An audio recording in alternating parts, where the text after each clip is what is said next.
following is a presentation of HBO Sports.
Boxing After Dark is back, coming to you from Staples Center on a picture-perfect evening here in downtown Los Angeles, California.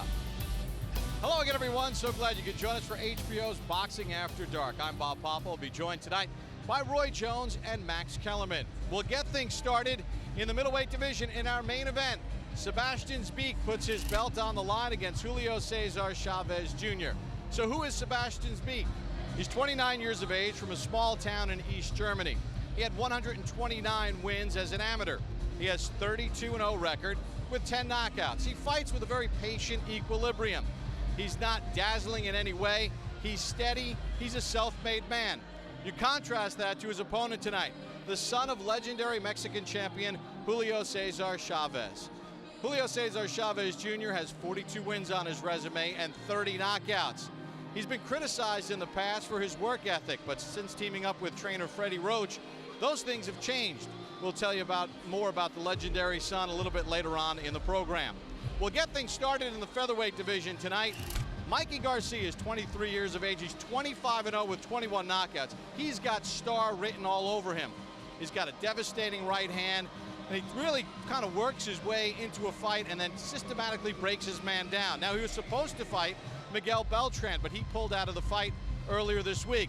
So in steps Rafael Guzman out of Mexico. He takes the fight on 3 days' notice. He's 28-2, and he's got a story that you won't believe. More on that in just a moment.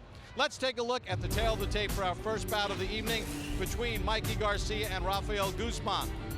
Guzman stands at 5'10". He's long and lanky. Garcia went in at 127 pounds. Guzman 126 and 3/4 pounds. Now on our unofficial scales, Mikey Garcia has rehydrated to 134 pounds, while Guzman is rehydrated to 136 pounds. He says this is the opportunity of a lifetime that was almost cut short a year ago. Rafael Guzman's fourth son was born about a year ago. He was going to the hospital to see his newborn son, and as he was driving to the hospital in Guadalajara, Mexico, a car pulled up alongside him. In a case of mistaken identity, 11 bullets rained into the car, striking Guzman 3 times. In fact, one bullet went right through him. One is lodged in his right forearm to date. He went to the hospital, was checked out by the doctors, released, saw his newborn son, said it was God's will that I'd be with my son, and then was released from the hospital, stayed out of the gym for 15 days, and then was back training. He said, yeah, my neighborhood was poor but never violent. I'm not moving out, even though his father urged him to do it. He said, I've done nothing wrong. Why should I leave? High character and one tough customer in Rafael Guzman, who takes the fight on short notice against the explosive Mikey Garcia. Meanwhile, Mikey Garcia ranked in the top 4 in all the top major organizations. And Max Kellerman, when you look at Garcia, there's one thing that really stands out, a right hand. Sure, clinical style, good, well-rounded boxing skills, but a right hand that he can shorten up, throw on the inside, throws from long range, and when it lands, guys fall. Mikey Garcia coming off an impressive win back in March against Matt Remillard, who was 23-0 with 13 knockouts. He took his time. Look, he comes from a gym in Ventura, California, run by his father. Eduardo Garcia and his brother, the great trainer, Robert Garcia, former champion. They got a lot of big battles in that gym. But that's not Mikey's temperament. Even though his father and brother sometimes want to see him do more, he told us, look, I can only be me and fight the way I want to fight. What's comfortable for me.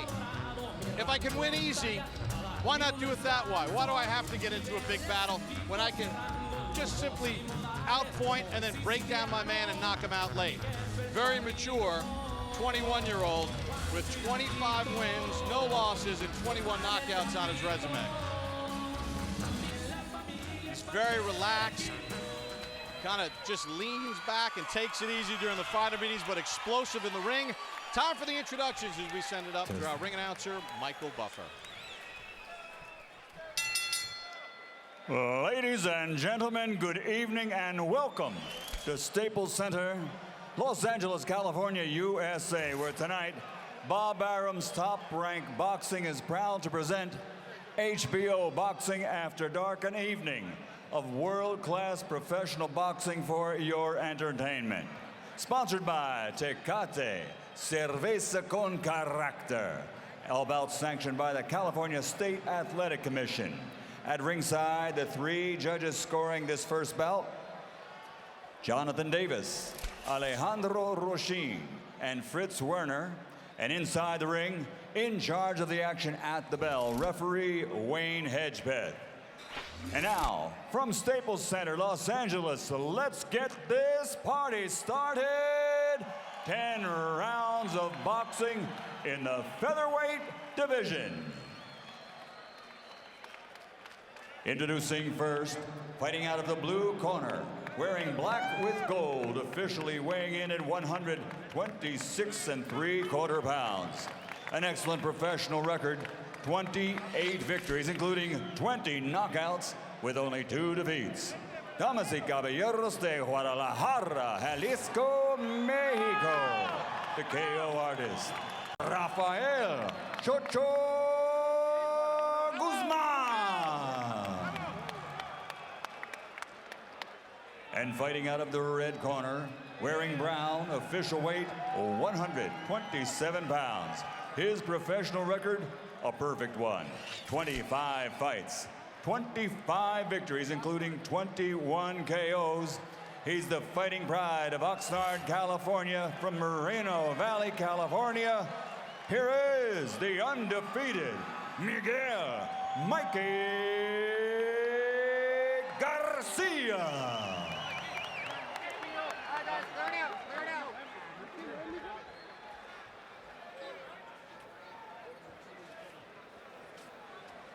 Okay, we good here. You fighters receive your instructions in the dressing room. Obey my commands at all times, and above all, protect yourself at all times. Touch them up and come out.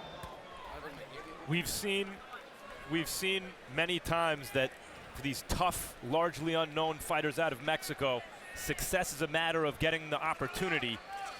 Here's an opportunity, but it comes against Mikey Garcia, a blue chip prospect and now contender out of one of the best gyms in boxing. Guzman was able to take this fight on 3 days' notice because he was scheduled to fight on a card in Mexico next Saturday night. So he's been in the gym, ready to go. His father is a former professional fighter who's in his corner. And Guzman in the black and gold. Garcia in the dark brown and silver. Roy, what do you look for early for Garcia? He's fighting an opponent that he had absolutely no time to prepare for. Yeah, well, Garcia's a smart guy. He's in a gym full of great fighters, so there's nothing that this guy can offer that he hasn't seen. So far, you see Guzman starting out with a great jab, which is creating distance for him, and Garcia is just trying to feel him out to figure out how to put that mean right hand on his chin. One thing, it's not that he hasn't seen, but he's probably not used to, is a guy with a several inches of height on him, Roy, at this weight. Yeah, this is a good thing for Guzman. However, we also know that he's been out, and we know that Garcia packs a mean punch. So we'll have to see who takes advantage of what situation first. Guzman got knocked out March the 6th of last year in Mexico in the first round against Carlos Cardenas. Guzman actually dropped Cardenas in that first round, and then he said, I got careless, thought it was easy, got caught with the right hand. You must always concentrate, but it was a learning experience for me. I'll never do that again. Well, good thing here is Garcia's already felt Guzman's power. Guzman does not know what lies in that right-hand glove of Garcia yet. Is a huge step up in class for Guzman. Stiff jab from Garcia. Just watching Guzman handle himself, you can see that he can handle himself. And you can tell that he comes from a family of boxers. Just by the way he handles himself. Guzman, you mean? Yes. What do you mean specifically? Well, he's very calm. He's very patient here, and he knows he's fighting a big fighter, and he's landing some great punches on Garcia early. This usually doesn't happen to Garcia. I mentioned that Guzman's father was a fighter. He actually fought on the undercard of a Julio César Chávez fight. I believe he may have hurt Garcia with that left hook just now. But you know what I liked? Garcia kept that right hand tight, and when he tried to follow up with another left hook, Guzman did, Garcia picked it off. Well, you know, Garcia is an excellent, confident defensive fighter. He doesn't go out and rush things. He waits, he allows his openings to come, and then he takes advantage. So funny because some of that frustrates his father, and sometimes even his brother a little bit because of the temperament of their gym. But as Mikey said, hey, I got to be me. Well, I'm the one in there.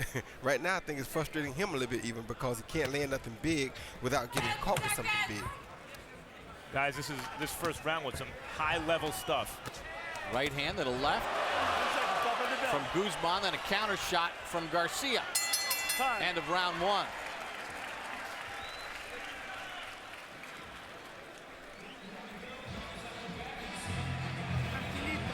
No se descuide, okay?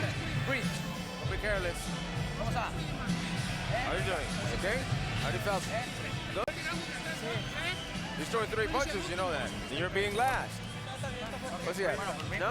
Okay, but be careful. Be careful then. Especially in closing the rounds. Don't be desperate. Estás entero, estás bien, ya lo sentiste. You're good. You felt it. You felt the strength. ¿Cómo lo sentiste, mijo? How'd you feel? Good? Okay.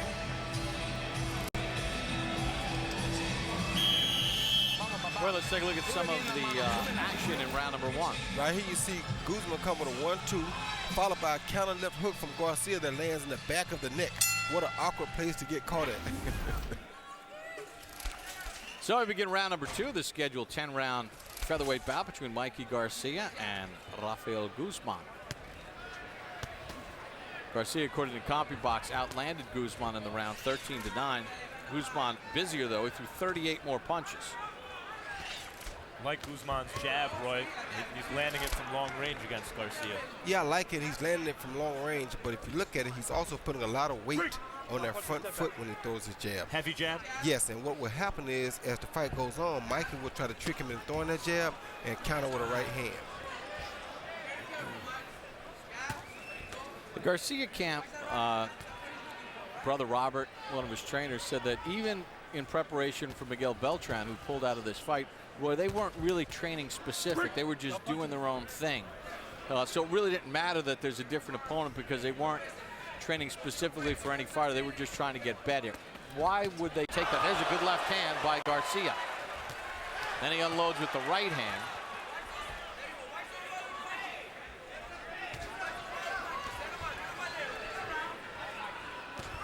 Good right hand by Garcia after a left hand. Steps in with the right hand again. It's the power of Mikey Garcia. And there's a cut on the right eye of Guzman now. And Mikey Garcia is doing that on real pure boxing skill. He's a skillful enough fighter that against a guy with a longer reach and height who can handle himself. Here it is early in the fight, second round, and Garcia's landing clean, hard shots flush on the face.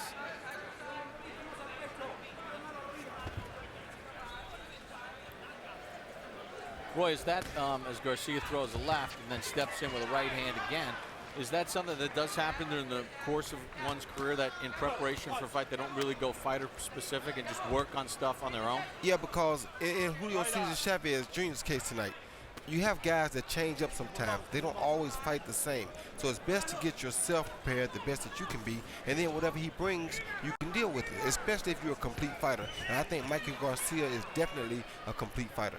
Bad cut over the right eye here of Guzman.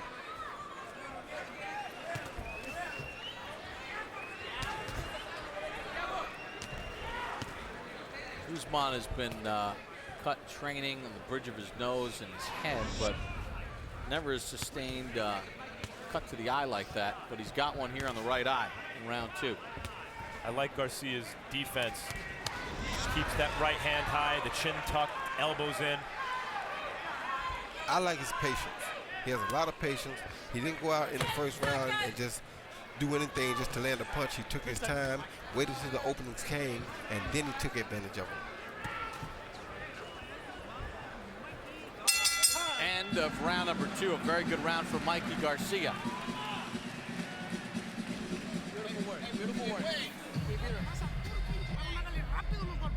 Con esa distancia. Este es suyo. Bien, mijo. Good, son. How are you feeling? Good? Mijo, Good. te dije desde el otro round, sube la Son, I mano told you, derecha. from the last Si la round, tiras, keep si your la hand, recoges your por right abajo, hand te va a up. estar agarrando. If you throw, you bring it back, he's going to catch you. Hay que darle y regresar esa mano y clavar bien You la got to bring it quijada. back and work, No hay nada, no pasa work nada. that shot Dale. to the cheek. You're good? Okay, I'm okay. Hay que llavearlo, baja un You've poquito got to más la jab him. rodilla, estás muy arriba. And bring your Andrés, te está knees agarrando down. por Bend your arriba. knees. He's catching you over the top. All right, let's take a look at a left hook coming up right here to the right eye of Guzman that caused the cut right there. There you go. So you saw the punch, and I confirmed in between rounds here with referee Wayne Hedgepath that the punch did cause the cut. So it's been ruled a punch. Yeah, but worse than that left hook was you saw him get hit with the same right hand 2 times in a row right there. That is not a good thing when you're fighting a power puncher like Garcia. All right, let's check in with our unofficial ringside scorer, Harold Letterman. Okay, Bob, well, I got it all even. I thought Rafael Garcia outworked Rafael Guzman outworked Mikey Garcia in round number 1. But in round number 2, Mikey Garcia started to come with that straight right hand. I mean, do some real damage. Cut Guzman's eye and won that second round big, just like you said. 1-1, 19-19, all even so far. Roy, you almost get the sense that as Guzman steps in with a combination, Garcia goes into protective mode. That in that second round, Garcia really sort of figured out the angles that he needs against the taller opponent and sort of an awkward guy. Well, he figured out the distance. That was the main thing, getting the distance on his right hand. He figured out how to use that jab to get close enough and then bring the right hand straight down the pipe.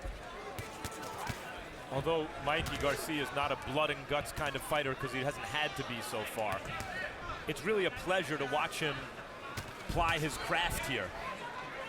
Getting the upper hand, not just on athletic talent, but on real pure boxer-puncher skills. Max, where do you see, Mikey Garcia right now in the landscape of the featherweights?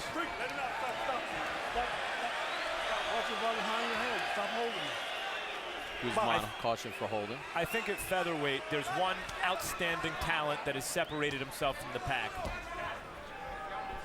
And that's, of course, Yuriorkis Gamboa, the Cuban sensation. I think Mikey Garcia already fits in comfortably with everyone else, already.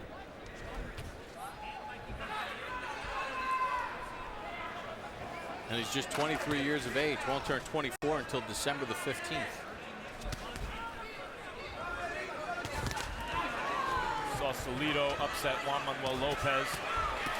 There's Garcia digging in with some power. He found a mark with that right hand now. That's going to be bad for Guzman. Guzman trying to keep him away with that jab. That was Guzman's best weapon early, with that long jab, because it kept Mikey off guard and away from him with that straight right hand. Hey, he threw 40 in the first round, in which he had that good round. Even though he only landed 3, Roy, the fact that he was throwing a lot of them worked to his advantage. It's right. It made it more of a defensive punch. Speaking of defense, Roy, I've noticed that since... Right hand by Garcia. Right across the chin of Guzman. Since the first round, Guzman's jab's been much less effective. Might be a moot point now. 10 seconds, 10 seconds. Right and a left. Guzman trying to fight back. Garcia steps in with a right again. End of round 3.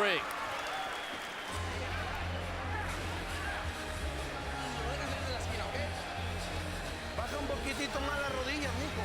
Get it lower. Bend your knees. Lower a little bit. Ahí te va, mijo. Está tranquilo. Let's go, son. Relax. Haga caso acá, voltea. The turn.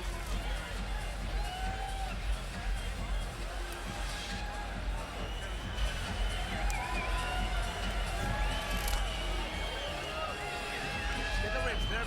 He's got long ribs, so let's work the body shot, right? Okay?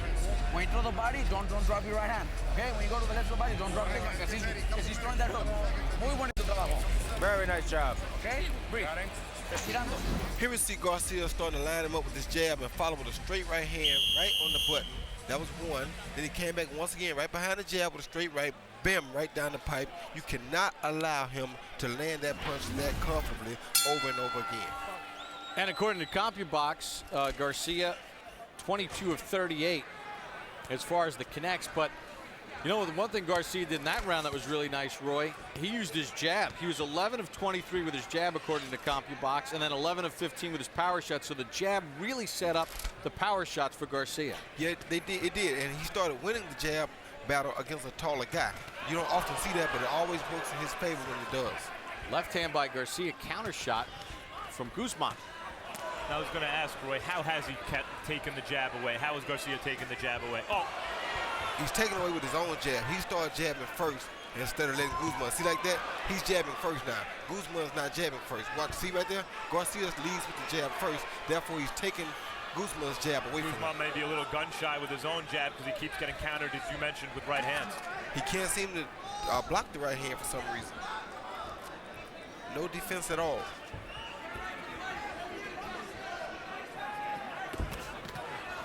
And that's what gave Guzman the success, too, in the first round, was his doubling and tripling up his jab. Exactly. It kept Garcia off of him some.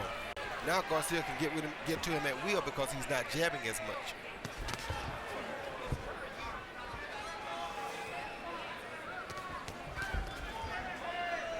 See, Guzman is a tough guy. Doesn't seem discouraged in spite of the shellacking he's taken the last couple rounds. Not at all.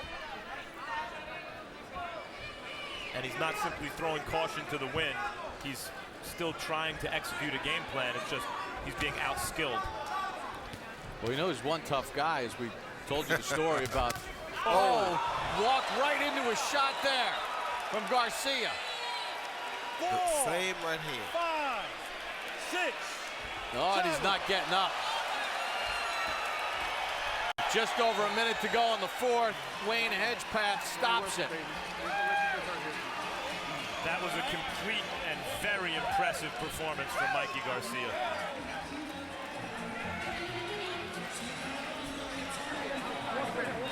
He landed 10 of 13 power shots in that fourth round and finishes off Guzman and gets knockout number 22 and win number 26.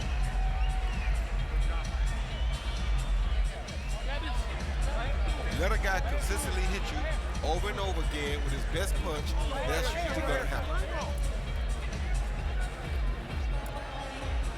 Well, let's take a look at how Mikey Garcia finished him off in round number 4. When he came out with his jab, like we said earlier, he led with the jab, followed right behind with the right hand. He's been doing it all night for the last 3 or 4 rounds at least, and eventually it was going to get to him. Another look at it. Straight right hand, right off the jab, just a basic 1-2, right down the pipe.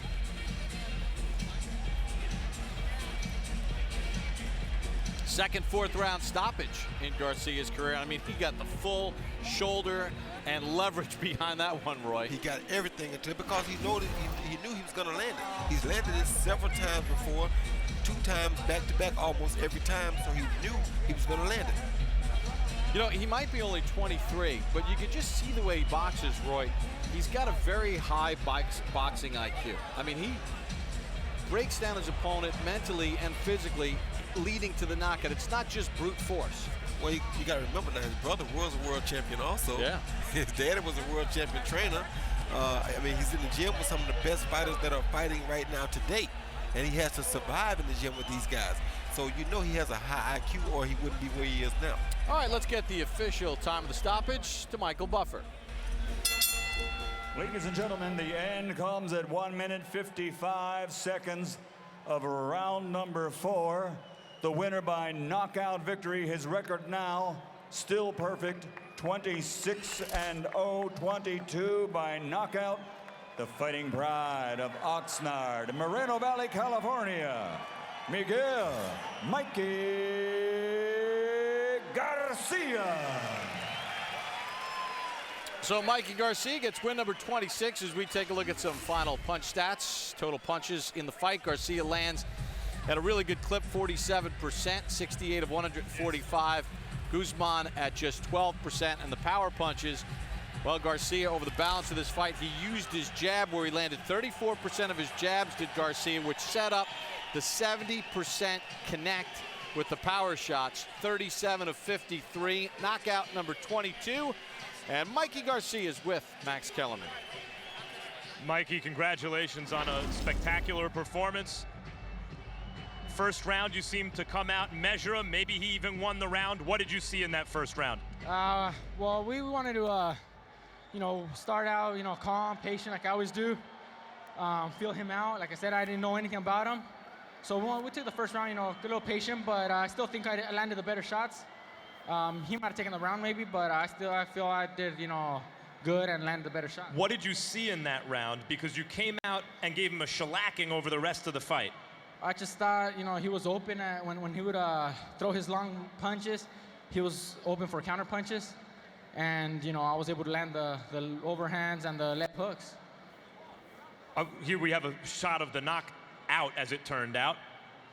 Can you describe it to us? Well, I was landing the right hand a couple times, and that one was just a perfect right hand. I had landed previous right hands in the previous rounds, and that one just came perfect, Mikey, at this point, you're only 23. Who are you looking for in the division? Do you feel you're ready to fight for a belt? I'm ready. I think I showed in my previous fights that I've grown.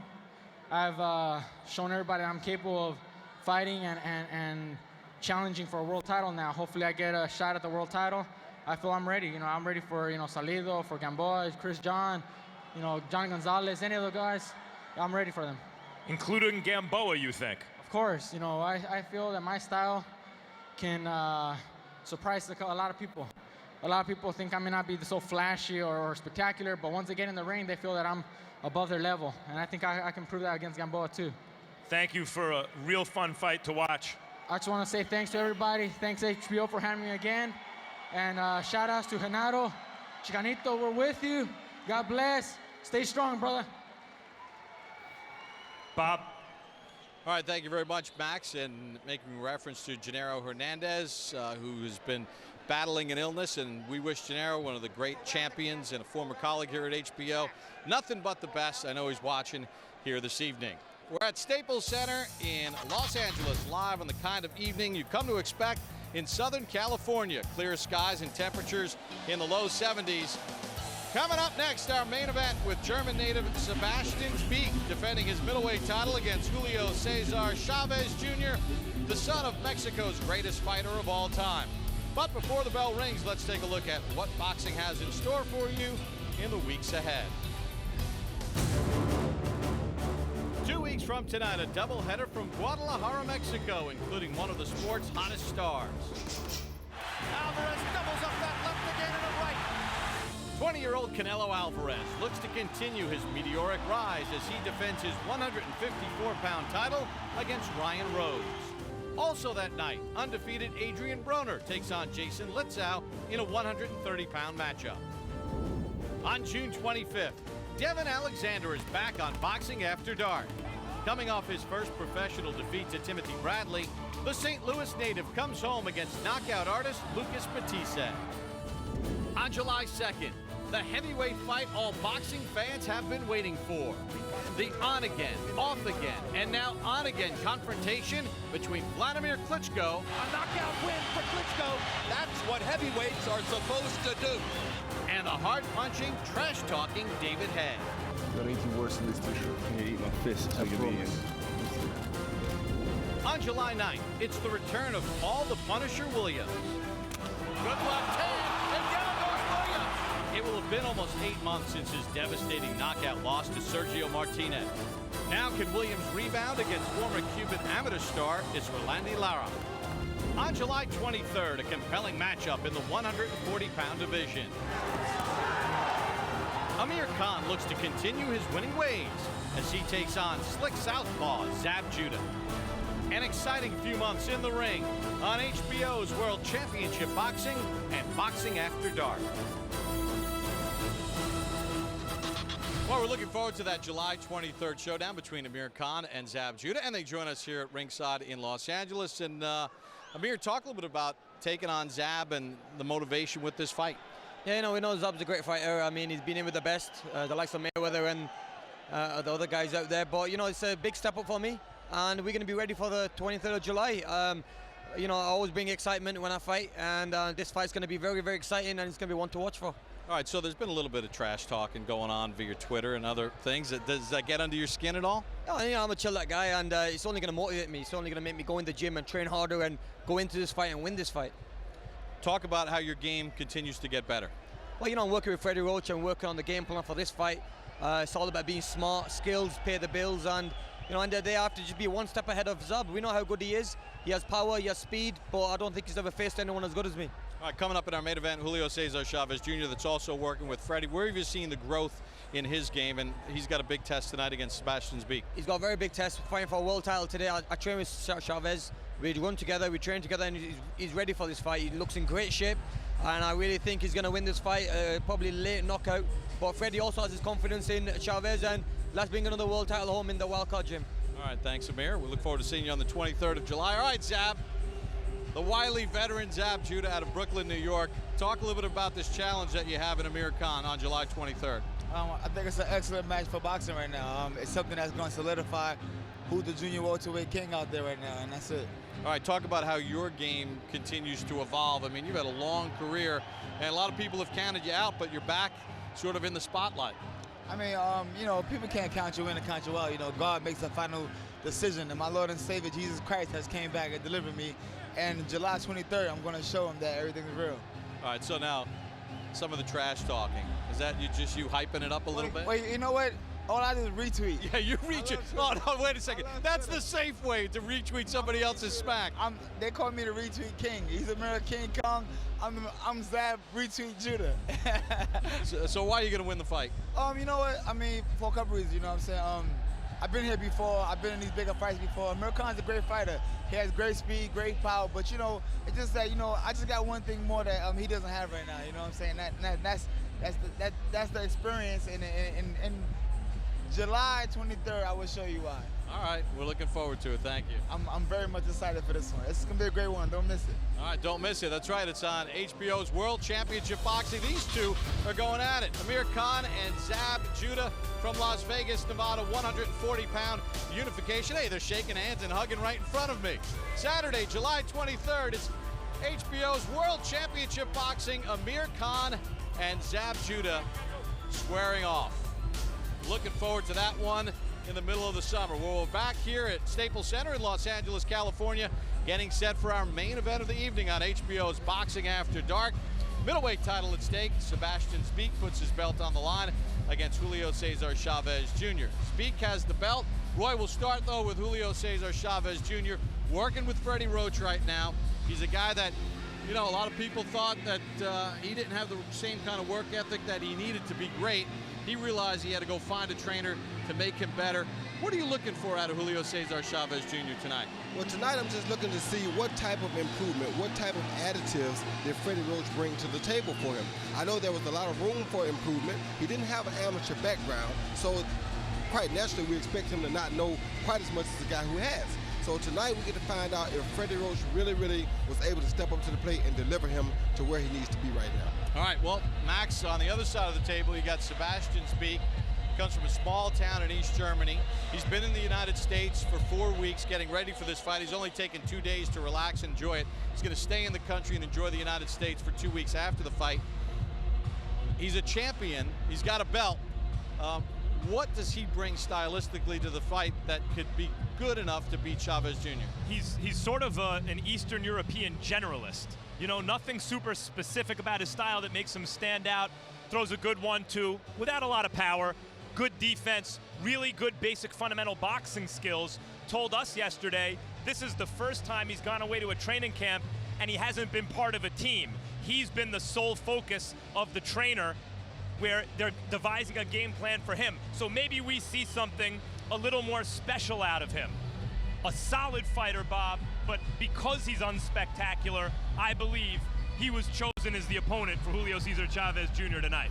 Well, he had the long, hard road here. Julio César Chávez Jr., to no fault of his own, is the son of one of the great champions in the history of Mexican boxing, and there is the great Julio César Chávez, who's going into the World Boxing Hall of Fame next week with his son in the locker room.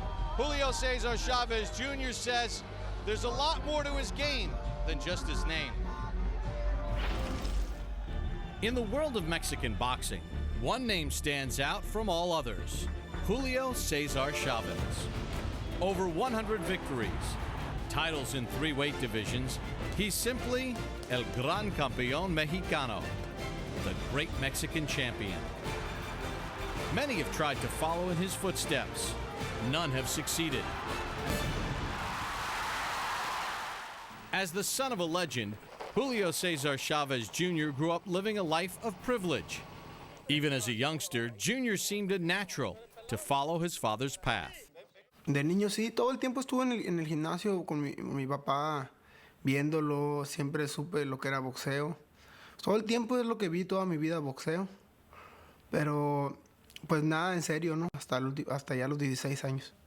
Ya fue cuando le dije a mi papá que quería yo debutar profesionalmente sin hacer ninguna pelea amateur.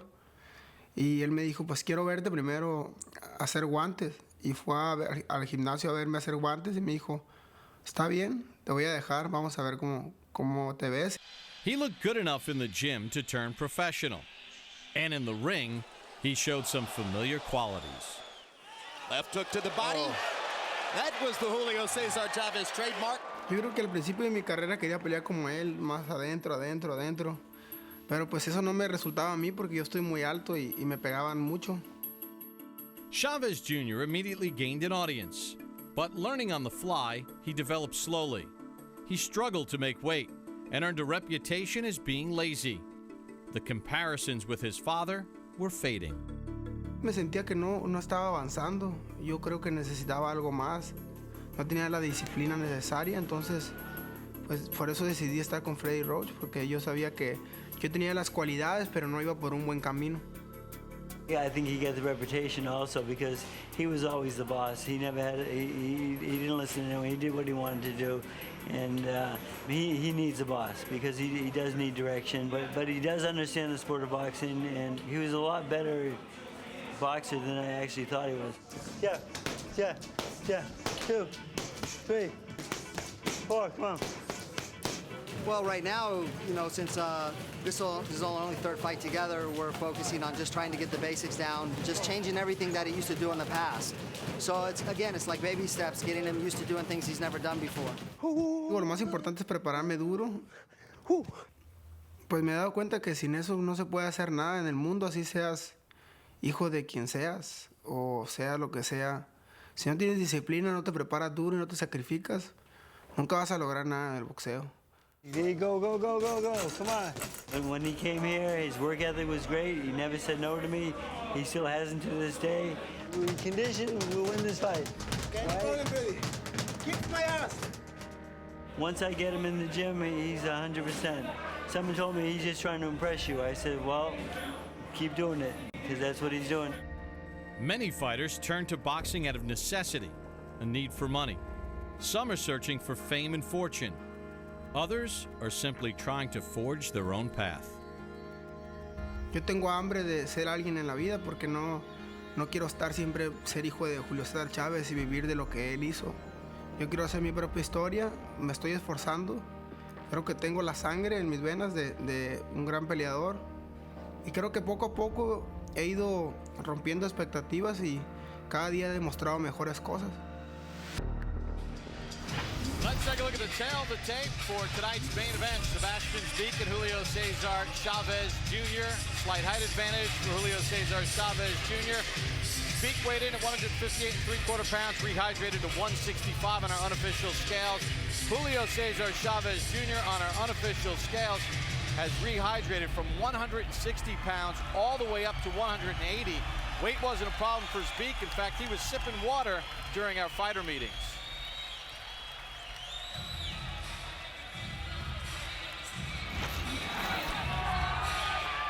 With his Hall of Fame father, the great Julio César Chávez, leading the way, Jr. comes into the arena here at Staples Center in Los Angeles.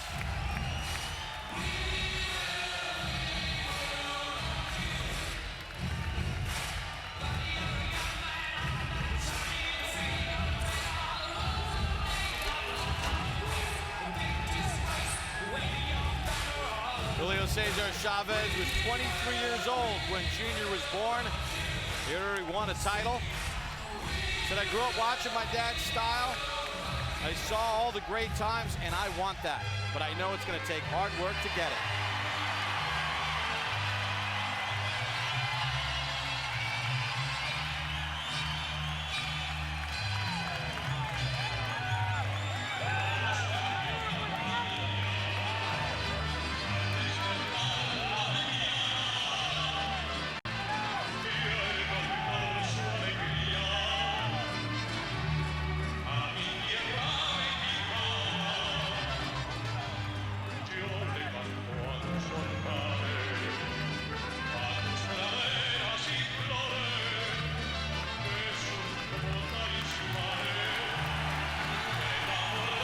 The ring goes Julio César Chávez Jr. with his 42 wins and 30 knockouts. Turned 25 back on February the 16th.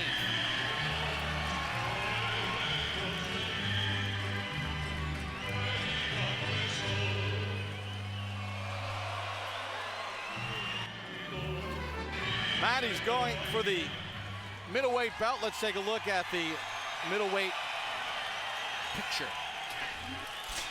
We see the belt holders. Sturm, good jab, good solid, pretty long career at this point. Dmitry Pirog, the best of this group. Spectacular knockout win over American prospect Danny Jacobs here on HBO. Zbik, you see his belt is on the line tonight. The strip from Sergio Martinez, who is the real middleweight champ. And there he is. You know how I know he's middleweight champ? He beat Kelly Pavlik, who beat Jermaine Taylor, who beat Bernard Hopkins. Really simple. Gennady Golovkin. He is, if you talk to boxing insiders, the guy with the best chance to beat Sergio Martinez in the middleweight division. He was a very good amateur. He's a very good pro. They're trying to bring him over to the United States now. And Julio Jr., of course, you're about to see.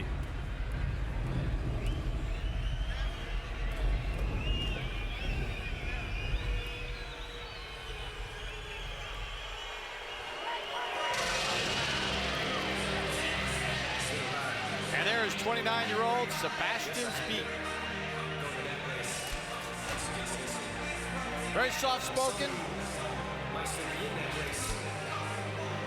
Son of parents who sold cars in a small town in East Germany. Started at the age of 10 boxing. Too small to play soccer. Said it was cold outside. I was looking for an indoor sport. So I tried boxing and fell in love with it. His first fight in the United States, he says he's very proud to be doing it, and it's a special experience. And Max, it's been a long time. Zbik is a typically fundamentally sound Eastern European fighter with a deep amateur background. And you can see that everything he does is muscle memory from an early age. Interesting thing about his opponent tonight, Chávez Jr., as Roy points out, without that amateur background, it still all seems to be muscle memory. Inherited muscle memory, maybe. Time for the introductions for our main event. Here's Michael Buffer. Ladies and gentlemen, before we begin the official introductions, on behalf of the promoters, HBO Sports and Staples Center, at this time we would like to acknowledge a gentleman in the ring who is indeed a boxing legend. In his fighting career, he captured 6 world championship bouts in 3 different divisions. His victory totals 107, 89 knockouts. He is recognized as one of the greatest fighters in boxing history, and in 1 week, he will be inducted into the International Boxing Hall of Fame. Ladies and gentlemen, the former super featherweight champion of the world, the former lightweight champion of the world, and former super lightweight world champion, damas y caballeros, el más grande, campeón mexicano, Julio César Chávez.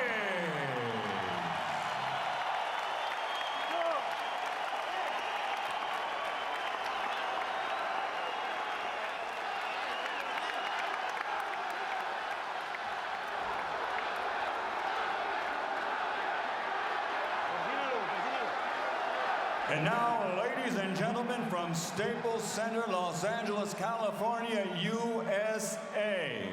This is the main event of the evening. 12 rounds of boxing for the WBC Middleweight Championship of the World. Presented by Bob Arum's Top Rank Boxing in association with Zanfer Promotions and Universum Main Events.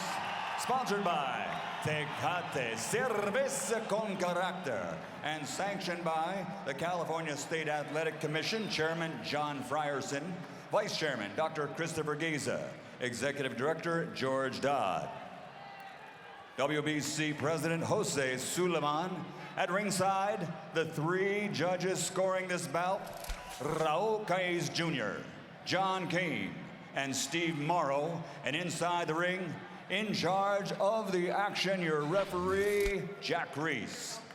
And now, for the thousands in attendance here at Staples Center and the millions watching around the world, from the USA to Germany to Mexico, ladies and gentlemen, meine Damen und Herren, damas y caballeros, let's get ready to rumble!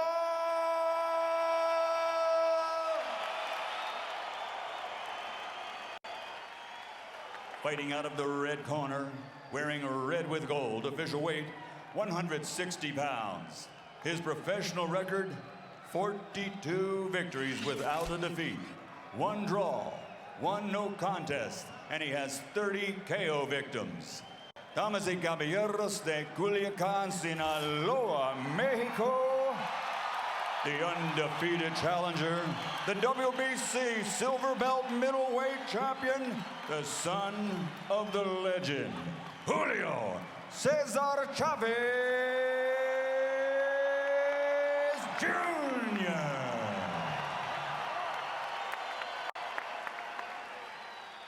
Und jetzt, meine Damen und Herren, ladies and gentlemen, in the blue corner, wearing black, red, and gold, officially weighing 158 3/4 pounds. His professional record, a perfect one. 30 fights, 30 victories, including 10 KOs. From Hamburg, Germany, introducing the reigning, defending, undefeated WBC middleweight champion of the world, Sebastian Zbik.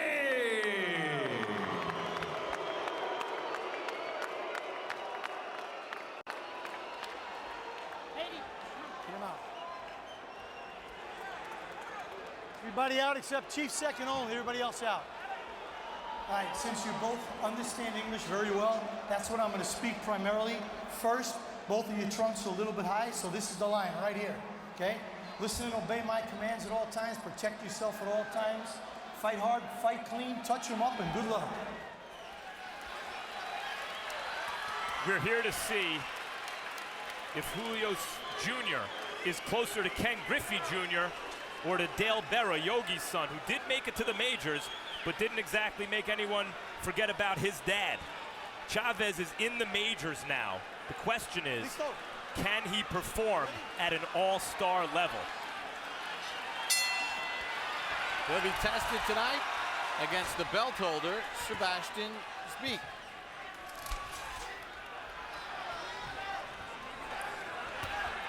Zbik not a huge puncher.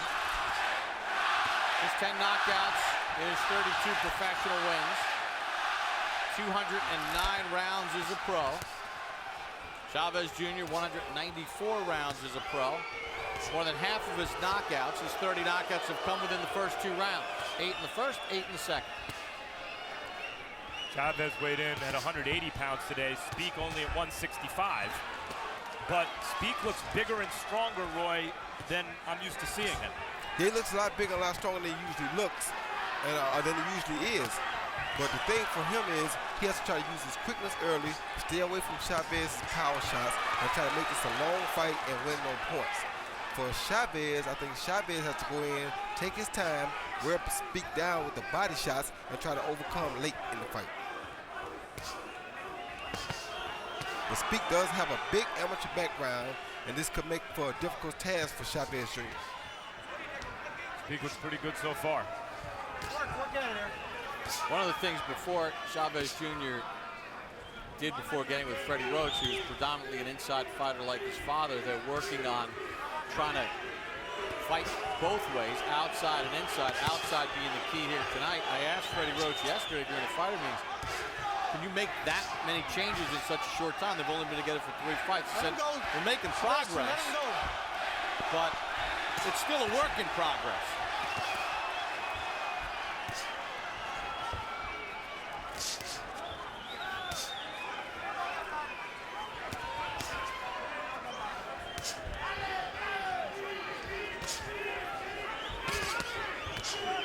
Double hooks to the body. Chavez Jr. touched Zbik with a right hand. Everyone talks about the Chavez hook to the body, Chavez Sr. and Jr. But there's always also that very good Chavez straight right hand, Sr. and Jr., that Jr. just threw and landed. And you also have to realize that he should take Zbik's punches a little bit better than Zbik will take his, because he's 15 pounds heavier than Zbik. Not that Zbik is a big puncher anyway, though. Chavez Jr. on the counter after Zbik landed a nice combination. Hit to the body from Chavez Jr. You know, there's also the ability to connect with the audience, with the crowd. And you hear the crowd roar with real passion when Chavez Jr. connects. They have connected with him and he with them. Well, Zbik has about 30 to 40 family members and friends that have made the trip from Germany. But it's purely a road game for him. End of round 1.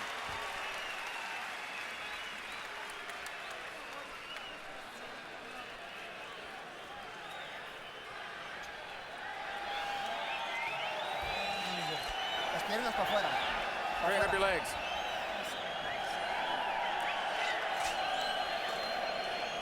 A little more head movement, okay? A little more head movement going into the combination. Close? Yeah, yeah. Now don't forget the right hook also. Both sides, okay? Okay, when he comes on, just answer and press him. That was good. Great. Great beginning. Okay, keep on working. According to CompuBox in round number 1, Zbik landed 62% of his power shots, 21 of 34. He was 30 of 72. Chavez Jr., 11 of 49 total. 1 of 10 jabs.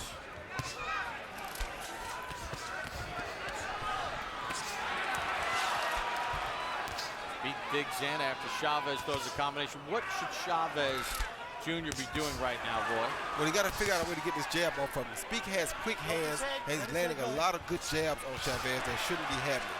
Chavez wants to make it a fight, which he's doing a good job of, but if he's going to make it a fight, he should go ahead and stay close and make it a good fight. Well, part of the issue may be that Freddie and others think that given Chavez's size, he should fight from the outside, but Roy, as you point out, Zbik is 5 pounds over the middleweight limit.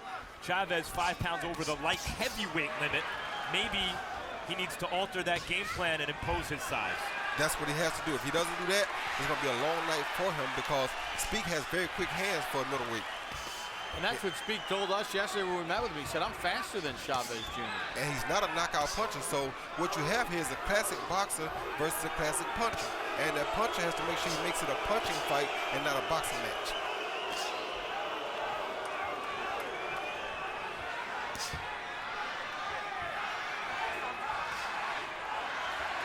I don't like the fact that Chavez is allowing Zbik to back him up so much either.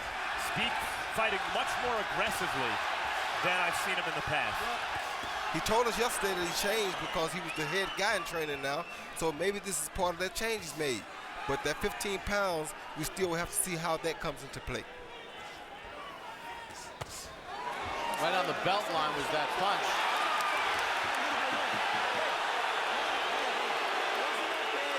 Don't hold his head and hit him either. Very good reactions from the ref. Ready? Yeah, because Jack Reese told him before the fight, you're both wearing your trunks a little high. Here's the belt line. And that was right on the belt line. It was close, but not brutal. It was a little low, and he turned to Chavez Jr. and said, you know what, a little low.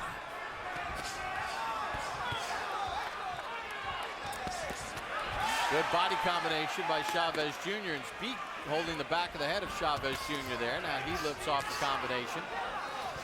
In some of these close fights that Zbik has had, he's been outworked, and he's carrying a pretty good work rate right now. Chavez Jr. picking up the pace here in round number 2. Got a nice fight on our hands here. Yes, we do. Chavez Jr. is doing exactly what he needs to do. Turn this thing into a fight, not a boxing match. He cannot probably win this boxing match against a fighter with 180-something amateur fights. Like that, he's waiting. That's when he gets caught. Zbik hooks to the body. Chavez Jr. digs to the body while Zbik's holding his head. Now Zbik fires off the counter combination. Chavez Jr. cut. Tune in to the next HBO sports documentary, McEnroe Borg, Fire and Ice. It's a look back at the hyper-intense John McEnroe and the ultra-low-key Bjorn Borg, and how these men came to admire and respect each other along the way. June 18th on Boxing After Dark, 20-year-old Mexican sensation Canelo Alvarez defends his 154-pound title against Ryan Rhodes, plus 130-pound matchup, Adrian Broner and Jason Litzau. Hold his head and hit, I'm going to warn him about the low. Yeah. But he's holding it. Okay. Yeah. Be very alert. A little bit more water. Okay, and go for the body. Here we see Zbik come off of a Chavez hook to the body with a right uppercut, followed by a short left hook. And luckily, he's not a big puncher, but also that 15 pounds helps Chavez Jr. take those shots a little bit better. And you heard referee Jack Reese talking in both corners and said to Zbik, you got to stop holding behind the head, and I'll warn the other guy about the low blows. Some of that is a result of Zbik holding. It's good refereeing so far in this fight. Excellent.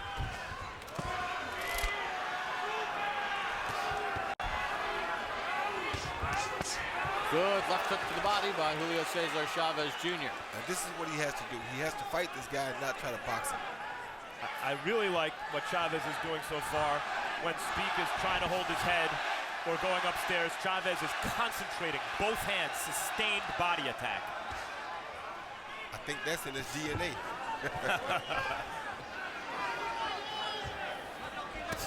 We're in Los Angeles, California, the Staples Center. Bob Papa, Max Kellerman, Roy Jones ringside. Sebastian Zbik defending his 160-pound title against Julio César Chávez Jr. Earlier tonight, Mikey Garcia stopped Rafael Guzman in the 4th round with a knockout. Shot landed by Zbik there. Yeah, Chavez is not faring well when he's waiting and allowing Zbik to attack first. I wish he would go on the attack first if he were going to try to take this title from Zbik.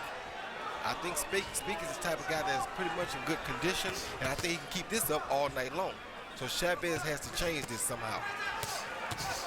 Chavez Jr. does not fight like a guy who grew up in Rolls Royces, that's for sure. He behaves like a real fighter in there when he gets hit. He throws right back. Once again, I think that's in his DNA too. Yeah, although he's not getting hit by a big puncher. Not at all. Good combination by Zbik. Throttles back the head.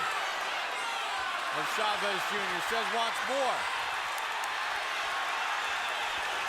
And now Julio César Chávez Jr. opens up on his own. Zbik blocking a lot of it despite the crowd's ovation. Zbik doing some very good work this round. And you also saw the one missing element in Zbik's game, the lack of power. He landed a bunch of clean shots, and Chavez never even buckled. But he also can do that, and you can say that Chavez never buckled, but it's a lot harder to hurt a guy 15 pounds heavier. I like the fact that Chavez blew up so big, but it could hurt him because he's throwing all power shots. Zbik is throwing speed, quick punches. If he can last 12 rounds, he may be able to outpoint Chavez. According to CompuBox, Chavez has only thrown 28 jabs in the fight to this point. Zbik has thrown 98. They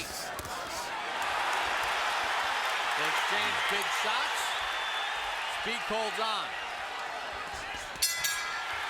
Entertaining round 3.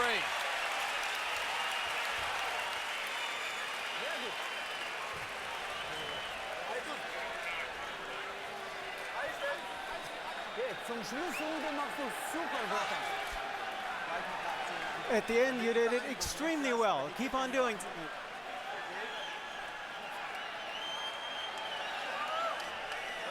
Your head, okay? Very important. Combinations will be there, okay? You can't stand in front of them, okay? Use the double hook.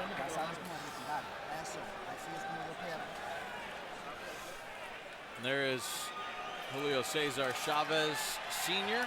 watching anxiously as his son gets ready for round 4. And he sees Chavez land a left hook, but Zbik followed a right uppercut. Zbik followed with an own right uppercut, a left hook of his own, then a straight right of his own. Then he came back with a 1-2 down the middle, and a hook right hand down the middle, and another right hand. Zbik is definitely trying to win this fight. As we start round 4, let's check in with our unofficial ringside scorer, Harold Lennerman. Okay, Bob, I got a 2-1, 29-28, Sebastian Zbik.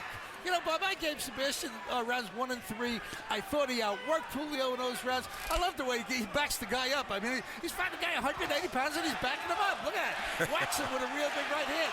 You know, I just don't understand Julio's strategy in this fight. He's fighting head-to-head. He's so much bigger. I mean, I would like to see him fight outside, but he wants to fight head-to-head, toe-to-toe, and Zbik is beating him. 2-1, Sebastian Zbik. I think actually this is an example of, you know, a counterintuitive situation. Chavez does have the longer reach, Roy, but I don't know if he's better off from the outside. Zbik has the faster hands and is the more seasoned fighter. He's not better off on the outside. He's much better off on the inside because he's landing some beautiful body shots with both hands, and this is the type of work that he has to have to try to wear Sebastian Zbik down later in the fight. If he stays outside, Zbik's picking him apart. When Chavez concentrates on the body, he's having his best success. And it's starting to show on Zbik when you watch him walk back to the corner. Meanwhile, you hear in the corner, Freddie Roach telling Chavez Jr., move your head, you can't stand in front of this guy.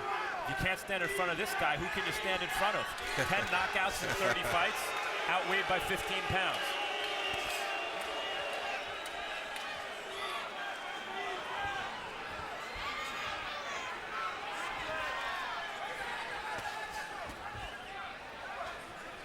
Zbik works that jab. Now we see Chavez trying to use the reach and the size from the outside. Let's see if it's successful.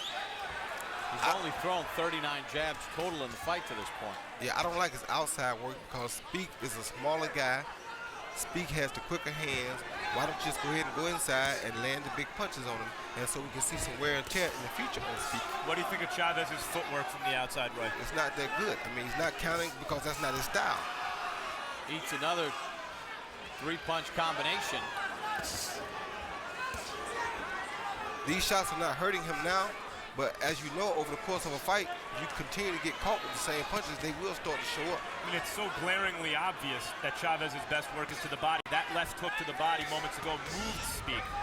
And it's wearing Zbik down, but he got to keep it up.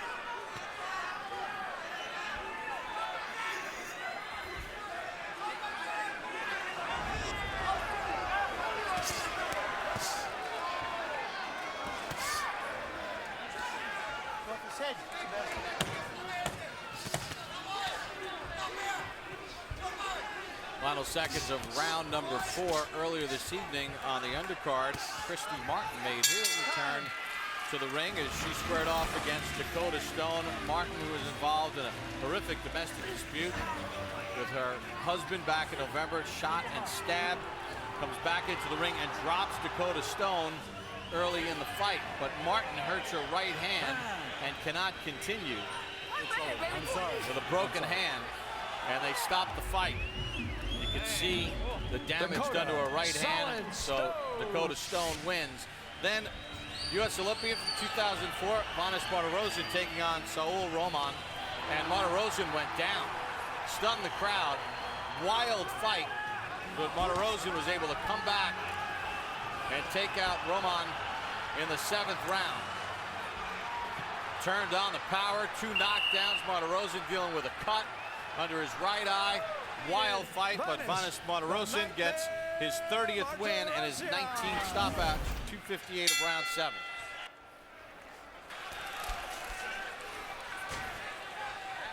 And we begin round number 5. Sebastian Zbik, Julio César Chávez Jr. Seems as though even with the crowd going wild every time Chávez Jr. does something, that Zbik is building up a real lead here on the cards. Zbik's only been down once as an amateur or pro to the best of our knowledge, and he's never lost a pro fight. Well, I don't think Chávez Jr. was really here to win a decision. I think he strictly wanted a knockout anyway, so he's doing great body work. He just had to learn and figure out how to defend against some of these headshots, because if he doesn't, his eyes are going to start to swell up sooner or later. There's a lot of redness around his left eye now. Zbik just keeps kind of working. I mean, he's thrown, almost 100 more punches through the first 4.5 rounds. He's landing at 50%. He's landing his power shots at 63%. And he's used his jab. Yeah, it's not just that Chávez doesn't look so good tonight, and he doesn't so far. It's that Zbik looks quite good. And this is a step-up fight for both guys, really. Those body shots really are wearing on Zbik this.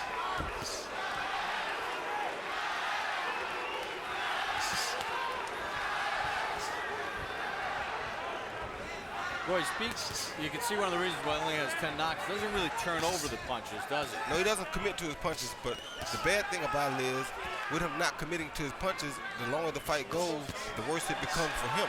Because Chávez commits to every punch, and the more the fight goes on, the more Zbik's going to get hit too. So if he doesn't do enough damage right now, it's going to hurt him later on. Stop. This is clearly the best I've ever seen Zbik. And even though he only has 10 knockouts, he is hitting Chávez flush in the face with a lot of good, crisp shots. And they're harder shots than they seem to be, too. And it's only the 5th round. Yep. Maybe that one-on-one training helped. It seems to. He said he changed a lot of things. Chávez hooks to the body, hooks again to the body. Gets around that right elbow of Zbik.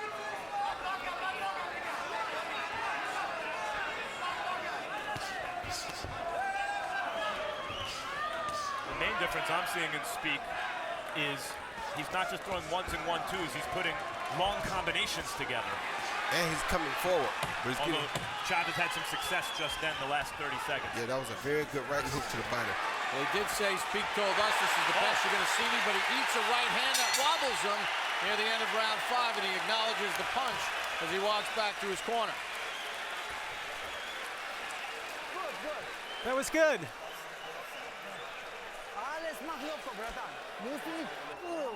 Just don't tense up too much. Just stay relaxed. He is even more tired than the other, so don't pay any attention to that.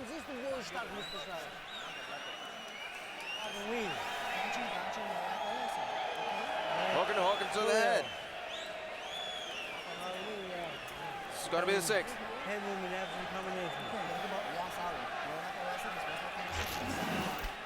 See Chávez come with a left hook to the head, followed by an overhand right to the chin. Great shot right on the chin. I think that punch might have hurt Zbik. See him again with the left hook lead, followed by the overhand right. It wasn't a straight right. It kind of came over the top of the glove, but it did hurt Zbik. And we begin round number 6. In the scheduled 12-rounder, Sebastian Zbik, putting his 160-pound title on the line against Julio César Chávez Jr. No knockdowns to this point in the fight. I think that right hand at the end of the round for Chávez Jr. could be a pivotal moment in this fight. Not because he hurt Zbik, but because he saw that he could hurt Zbik with that shot. You're exactly right, Max. And I think it's from those body shots starting to show up. I think the body shots are the reason that he was able to hurt Zbik with a headshot. In other words, that same right hand earlier in the fight doesn't hurt him. No, it didn't. But that hurting from that punch was a product of those body shots.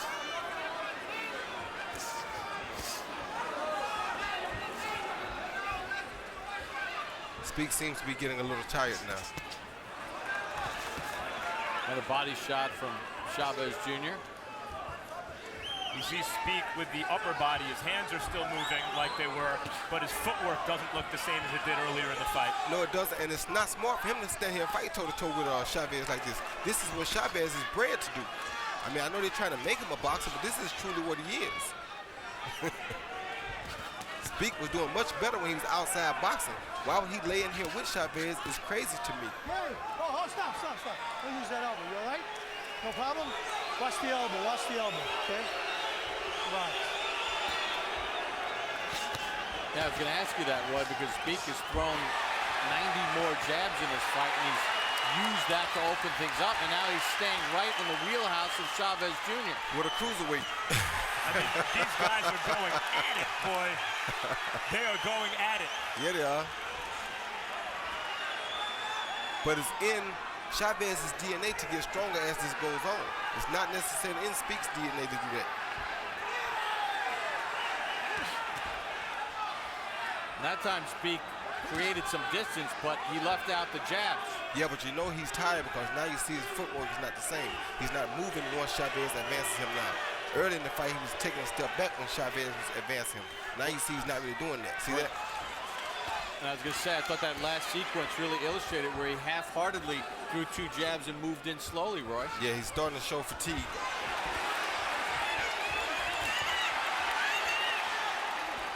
And like Max said, Chavez has confidence from hurting him in the round before. So now he feels like all he has to do is land a great combination or a great punch behind a great combination, and he got it.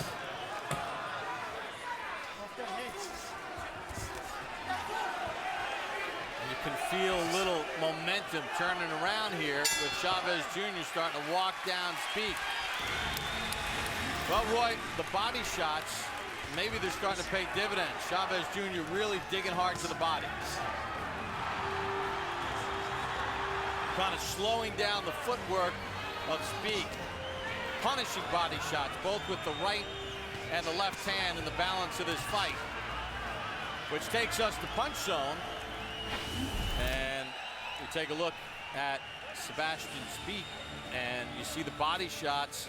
That left hand 28 times is landed by Chavez Jr. 15 with the right hand.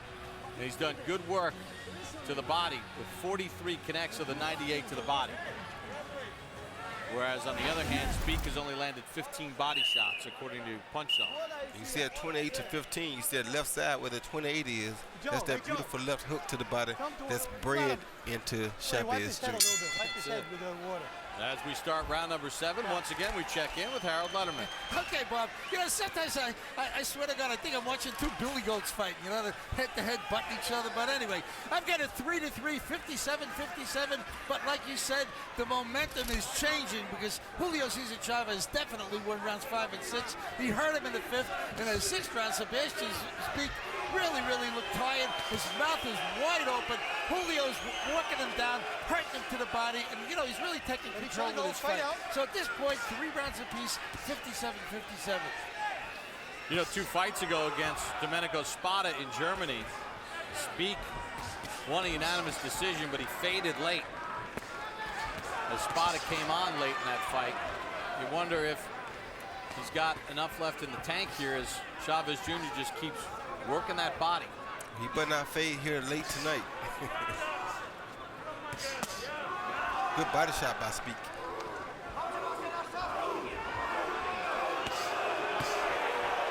Clubs a couple right hands. Chavez blocked some of it.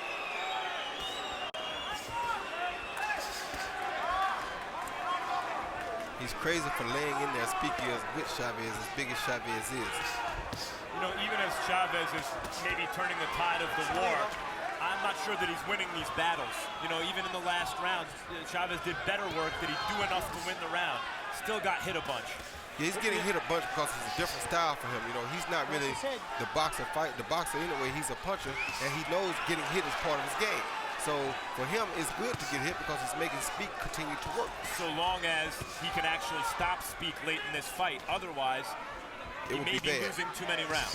Exactly. Well, you know, that's the interesting thing about scoring, and a lot of times, you know, fans maybe that are newer to the sport don't really understand that scores for each round are handed in. It's mutually exclusive. It's not as if at the end the judges sit back and say, I thought this guy won or that guy won. Like round 2 was a round Harold gave to Chavez Jr. Numerically, it was very lopsided in Zbik's favor. If you look at the busyness and the accuracy as opposed to the hard punches, you could have given that round to Zbik. When you start adding it up later, Max, you come up with a different score than you even feel watching it. Right. Zbik gets knocked back. Chavez Jr. opening up. Good left hand to the body. Right hand inside. Zbik looks at the referee. Zbik may be discouraged because he hit Chavez Jr. with everything but the kitchen sink, and Jr. walked through it to hurt him. Or at least landed. Another thunderous body shot from Chavez Jr. End of 7.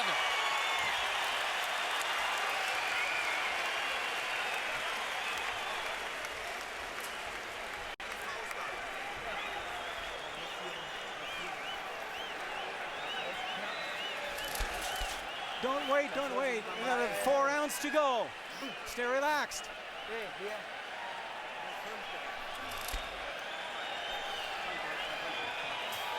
Breathe deeply. You have to maintain the pressure. I know it's difficult, but maintain. Press it. Dig down deep. This is your opportunity right here.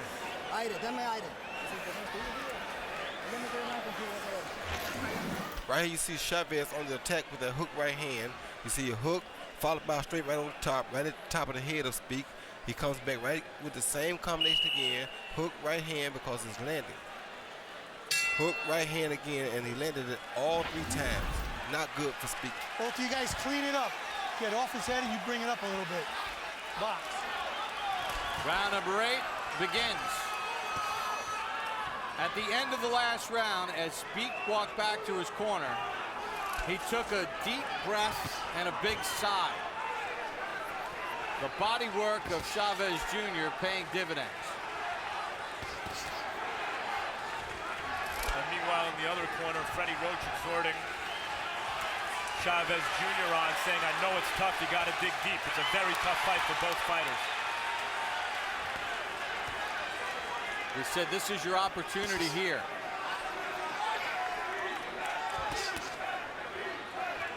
And Zbik is not going to the body at all, which is not good for him. He could take some of this off of Chavez's punches by going to the body, but he's not doing so. And Chavez Jr. is staying in his body. Beautiful body work by Chavez Jr.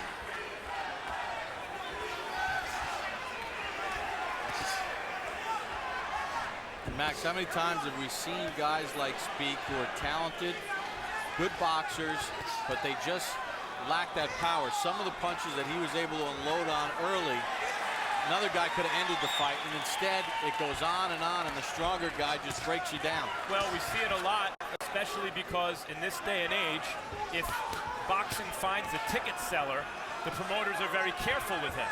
And so they put him in against guys who can't punch. Good left hook to the body. That really hurt Zbik too. Yeah.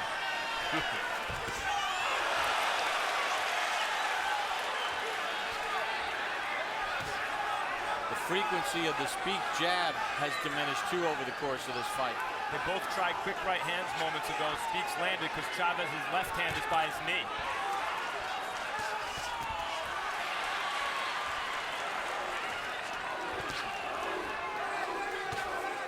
cuffing right hand from Zbik to the ear of Chavez Jr., who throws another left hook to the body. He does not vacate that body attack, I'll tell you that much. Oh, that hurts Zbik. You heard him breathe way over here. And Zbik still landed some beautiful headshots, just that he's not a power puncher.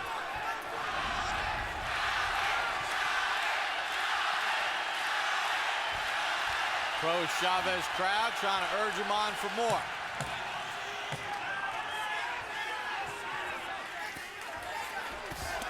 The body attack of Julio César Chávez Jr. paying huge dividends through 8.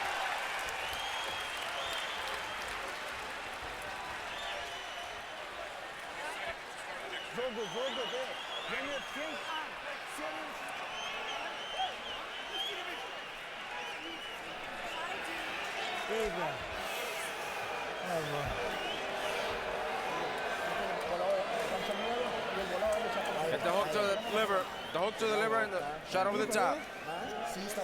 You're doing good. The fight is good. You're doing good. Si sigue pulsando así, arriba, abajo, está ganando la pelea así. Y un poquito más ángulos, ¿ok? More angles, right, Freddie? Deep breath.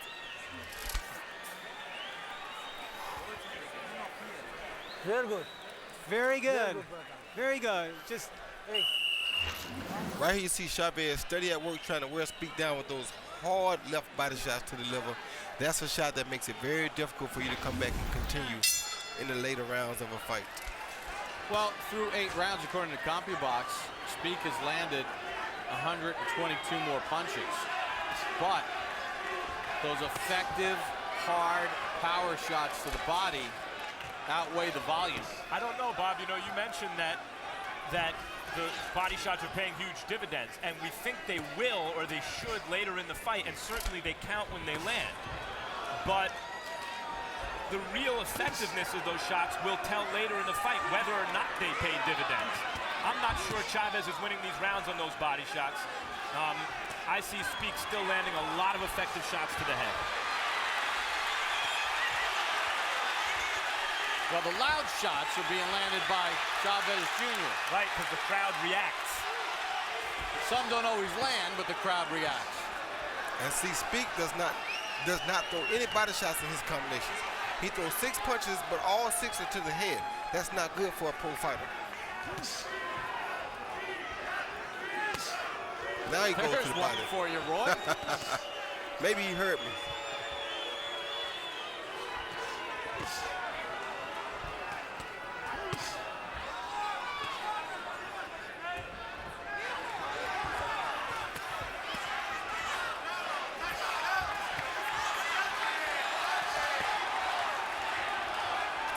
I tell you what, Zbik didn't come here to give his title up. I can tell you that much.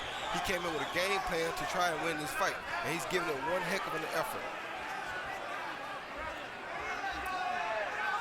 This the best round, I think, for Chavez in terms of his scoring, maybe more effective shots, more of the effective shots. I don't think so. I think he got hit this round more than he has before. Well, as I was saying, that Zbik hit him about 6 times. Because he was taking this fight over, but now he's allowing Zbik to get back into it this round. Zbik blocking a lot of that from Chavez Jr.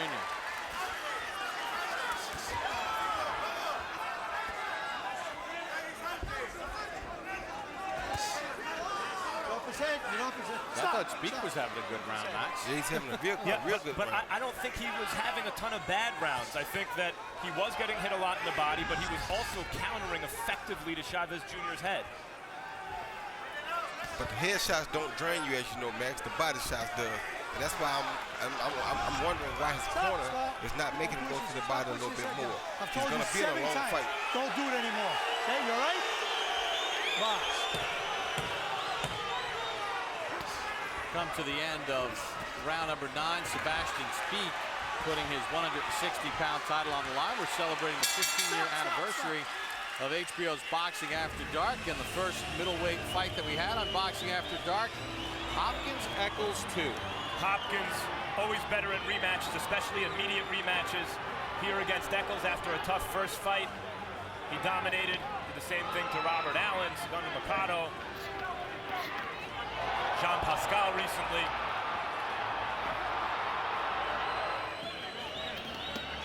And just vintage Hopkins, and you mentioned Max in the rematches, even better. Eccles looking at the ref, and Hopkins says he's not stepping in, I'll finish you off. And you mentioned the Pascal-Hopkins second fight. Well, if you missed the Pascal-Hopkins 2 fight, watch it anytime, anywhere on HBO Go. Register now at hbogo.com and download the HBO Go app today. Number 10, brother. Number 10. As we begin round number 10, once again we check in with Harold Lennerman. Okay, Bob, I think this is a close fight. I've got it 5 rounds to 4, 86-85, Julio César Chávez Jr. You know, it's interesting. They're fighting toe-to-toe.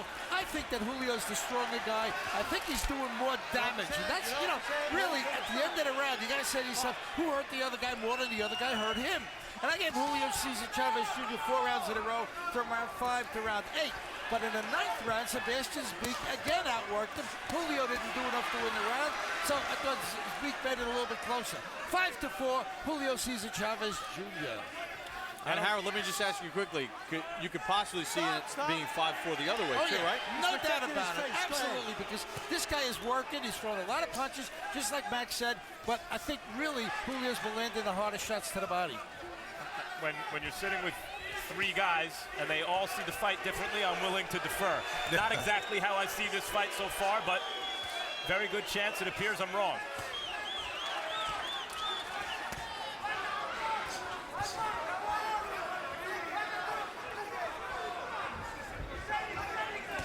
I tell you, this has been one good fight. Much better than we really expected. We thought Zbik was not going to come out and change like he said he was, but he did change just like he said he was. His game plan has not been the same as normal. He's going forward, he's fighting toe-to-toe, he's throwing big shots, and he's making this a very interesting and tough night for Chávez Jr. Even gave him a taste of his own forearm there. Great little distance with the forearm and lands a combination.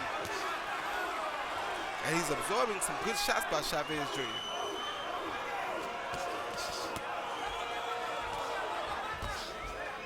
Zbik ducks away from a right hook to the head. See what Zbik just did in the last 10 or 15 seconds? I've seen him do that all night long. And because we anticipate... Good left hand inside by Zbik. Yep. Because we anticipate that Chávez is the bigger guy, so his body shots will wear Zbik down.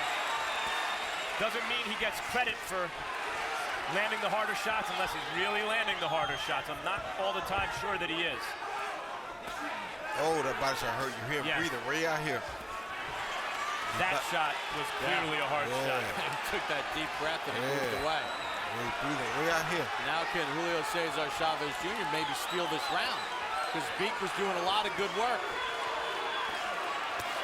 As Roy mentioned earlier, it's not just that shot. It's the dozens and dozens of hard body shots that Chávez Jr. has been throwing and landing. And running him, Zbik don't want to stay close now because of those body shots. Oh, good shot.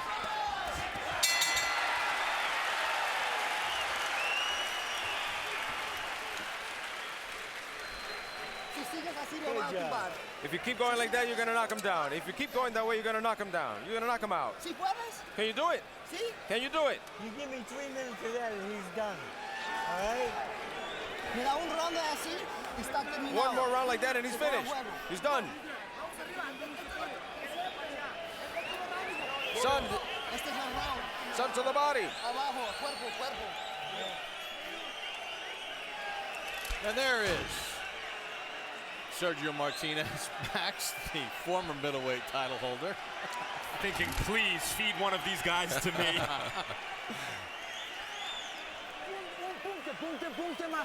Just relax. You have to make more points. He's tired too. He's giving everything. You have to do the same thing. Give it y'all. 11. Round 11. Sebastian Zbik Julio César Chávez Jr., no knockdowns to this point in the fight. It has been a hard fight for both men. Well, Chávez Jr. did exactly what we said he should do, which was get closer, close the gap so he doesn't get hit so much, and it allows him to land those big body shots more often on Zbik. This, if Chávez Jr. can score a stoppage in these next 2 rounds, is sort of a classic Chávez fight. Chávez Jr. like Chávez Sr. light here. I think it's been that anyway. Staples Center, Los Angeles, California. Bob Papa, Max Kellerman, Roy Jones, Sebastian Zbik. Julio César Chávez Jr. in round number 11. Zbik's 160-pound title on the line. Chávez Jr. has done good work to the body as he throws a body combination again. You just don't see that real commitment to the body that Jr. has made here very often. And Zbik now really wincing in close when Chávez lands the right hand to the body.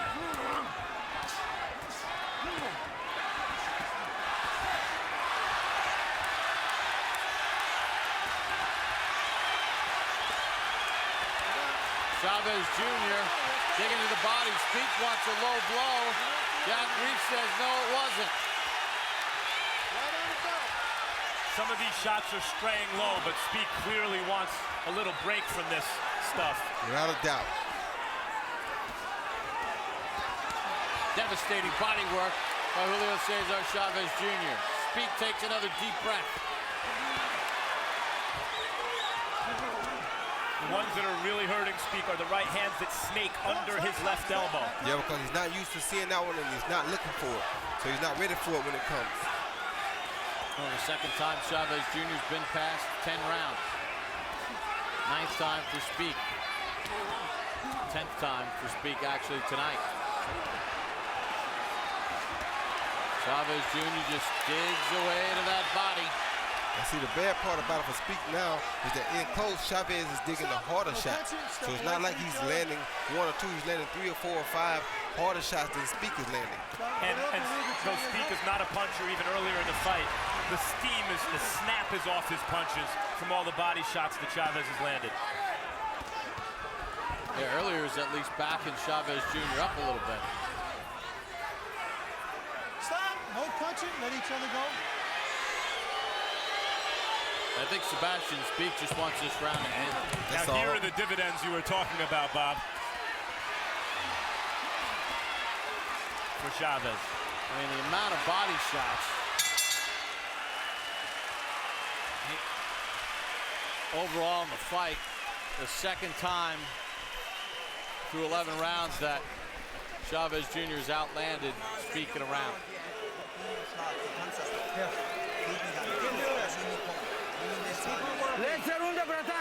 It's the last round of the fight. Deep breath. So nice deep breath. Can you go one? Doing good. Okay. You doing good. Are we winning? We won? Not here. You gotta finish. We need this round. All right? Okay, it's a hard job. You have to do it. How about drink? Drink a little bit. Okay, all right, this is your life. Hey, let's go to work. Can you win? Can you finish? Let's go.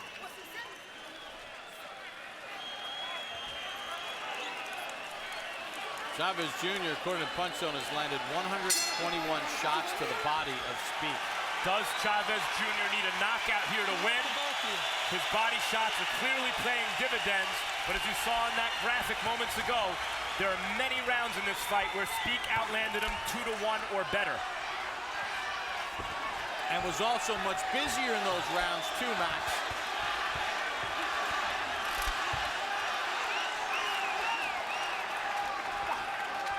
Does Zbik have anything left to rally?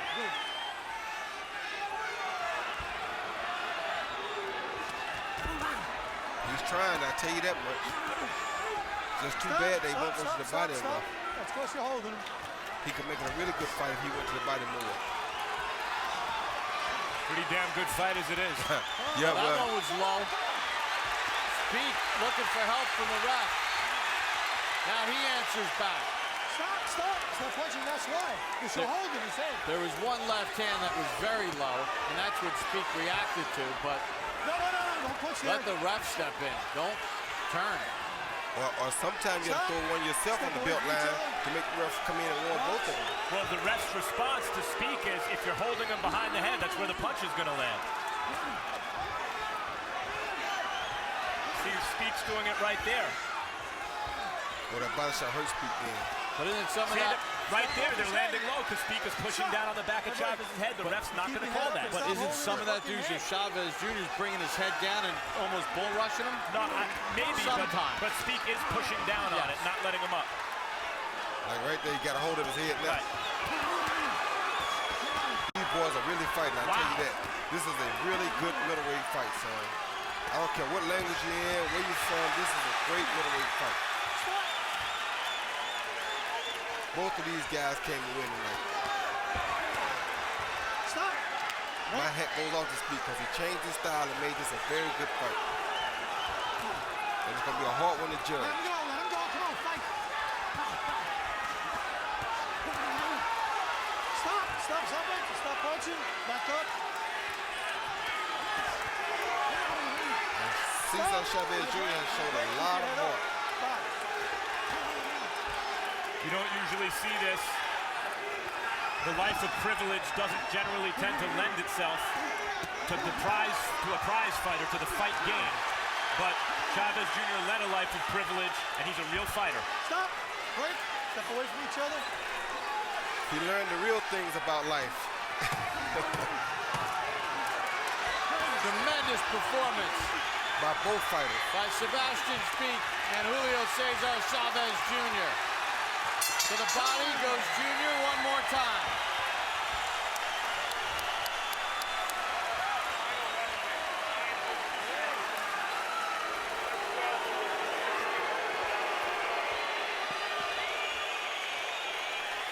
Both men exalt as if they're winners.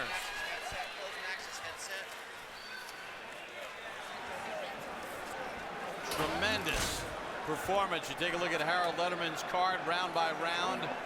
He's got Chavez Jr. winning by 4 points. You heard Max's thoughts on some of that earlier. Could go in a lot of different directions. Roy, as we take a look at the judges for tonight's fight. Raul Caiz Jr., 14 title fights. He had Broner's decision over Ponce de Leon, 96-94 for Broner. John Keane from England, 43 title fights. Pascal's technical decision over Dawson. He had scored it for Dawson through 11. Steve Morrow out of California, 14 title fights. Pascal Hopkins won, draw. He scored it for Hopkins by 2 points. Wow, Zbik landed some big shots early. Just doesn't have power, only 10 knockouts on his resume, and then had to endure a huge body attack from Julio César Chávez Jr.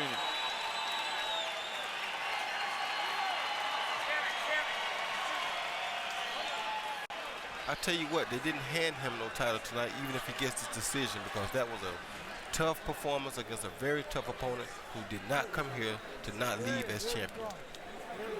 Well, will Zbik be able to enjoy his 2-week stay in the U.S. after the fight with his belt and a win? Or is Julio César Chávez victorious? Michael Buffer has the judges' scorecards. Ladies and gentlemen, here at Staples Center, Los Angeles, we go to the score totals. Steve Morrow scores the bout 114, 114 even.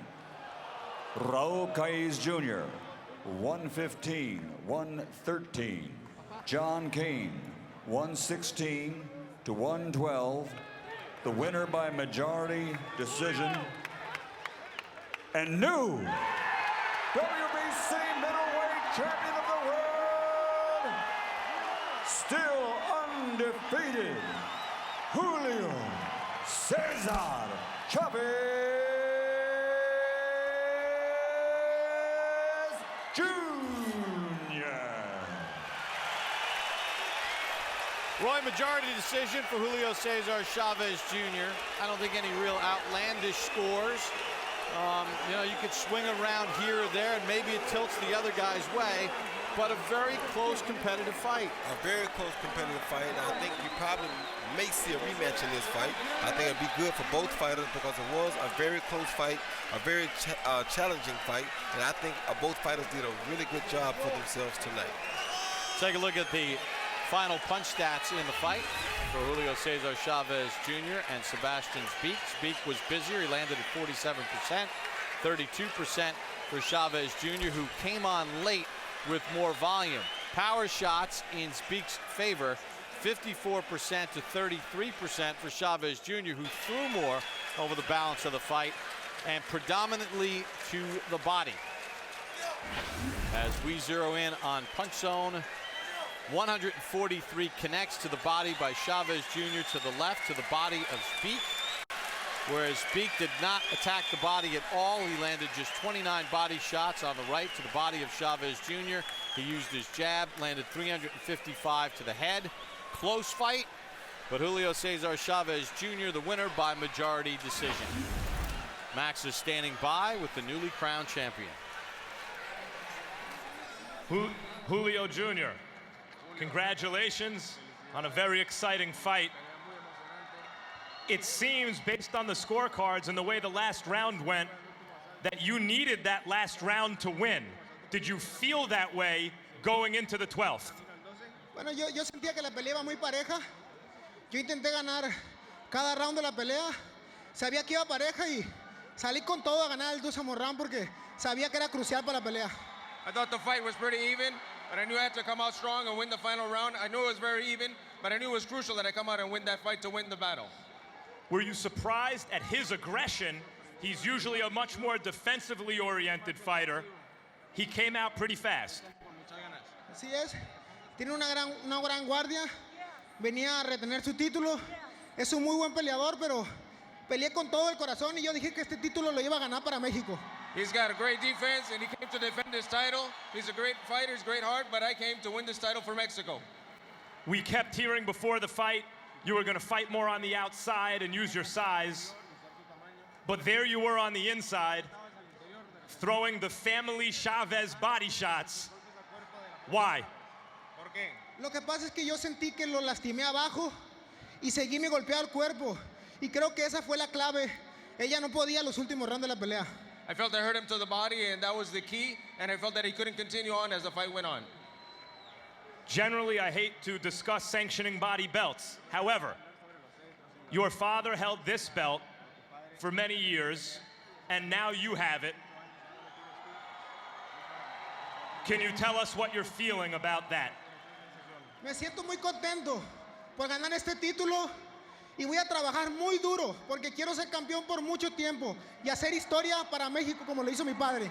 I'm very happy to win this title. I'm going to work very hard to keep this title as long as possible and for Mexico and to keep it as long as my father did. What did your dad tell you after the fight? Congratulations, I love you. Congratulations, Julio.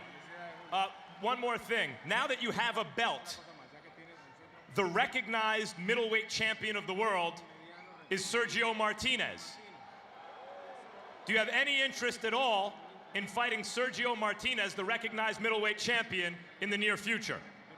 Yo dije que siendo campeón no iba a reunir a nadie. Si Bob Arum me paga dinero, peleo con quien sea. I said that as a champion, I wouldn't reject no one. If Bob Arum pays me the money, I'll fight whoever.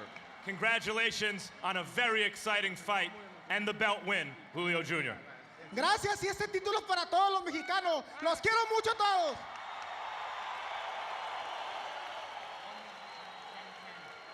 Sebastian,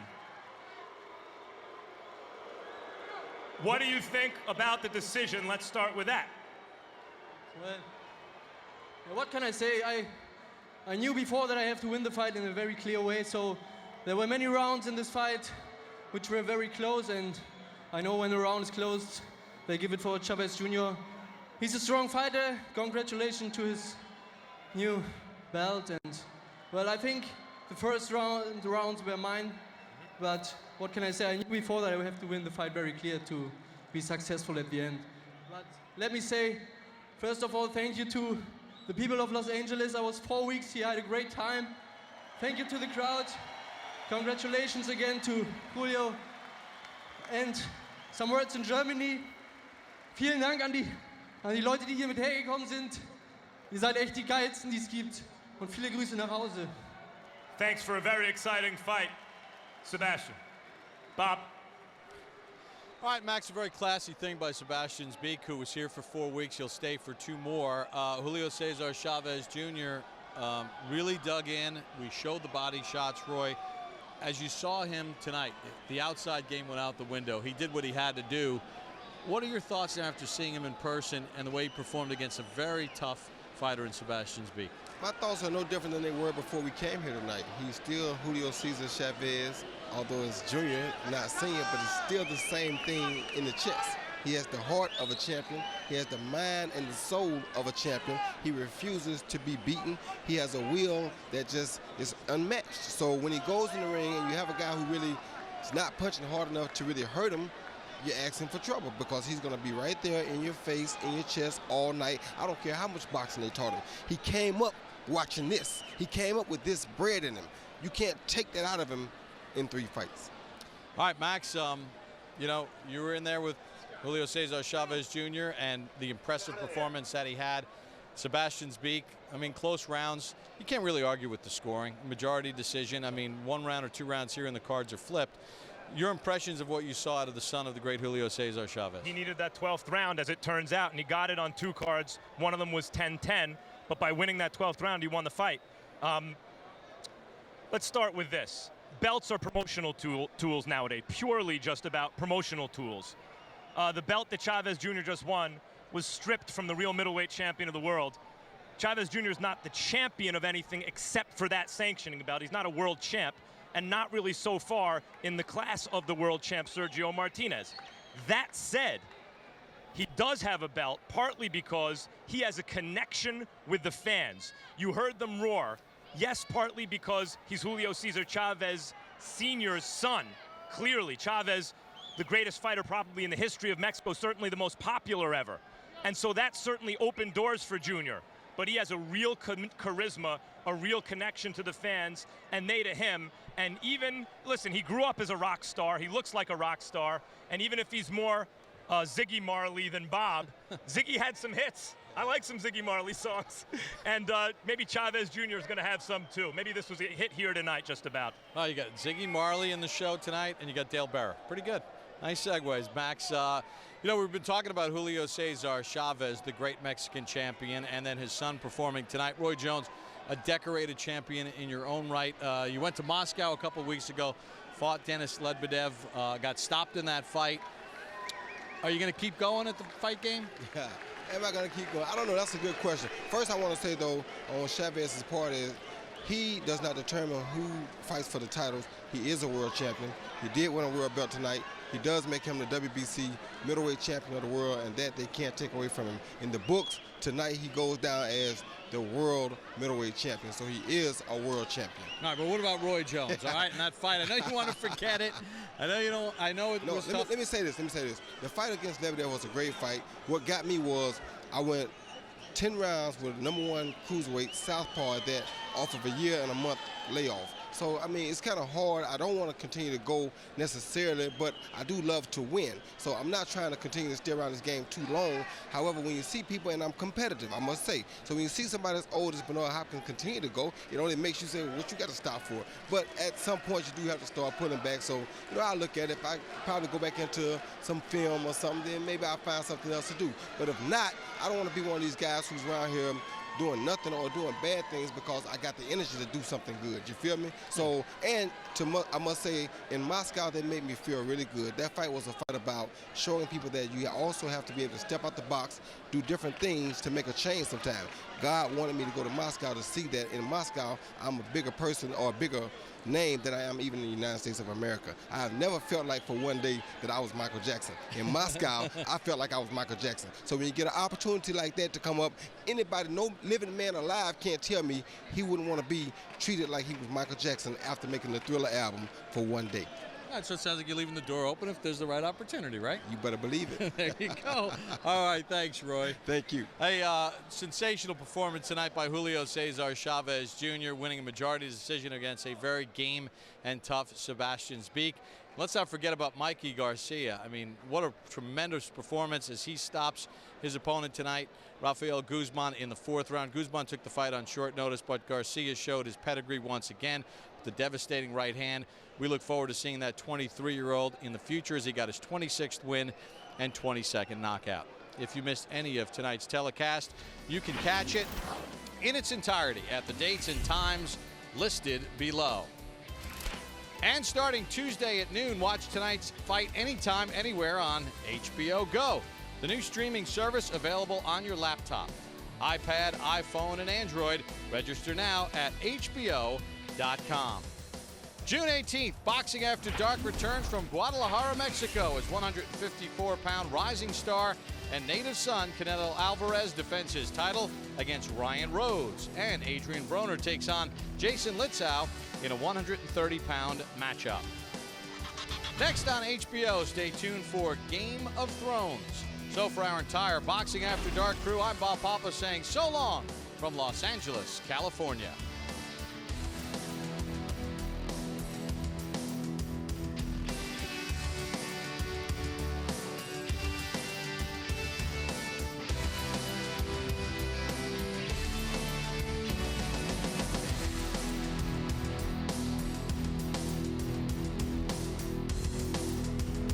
This has been a presentation of HBO Sports.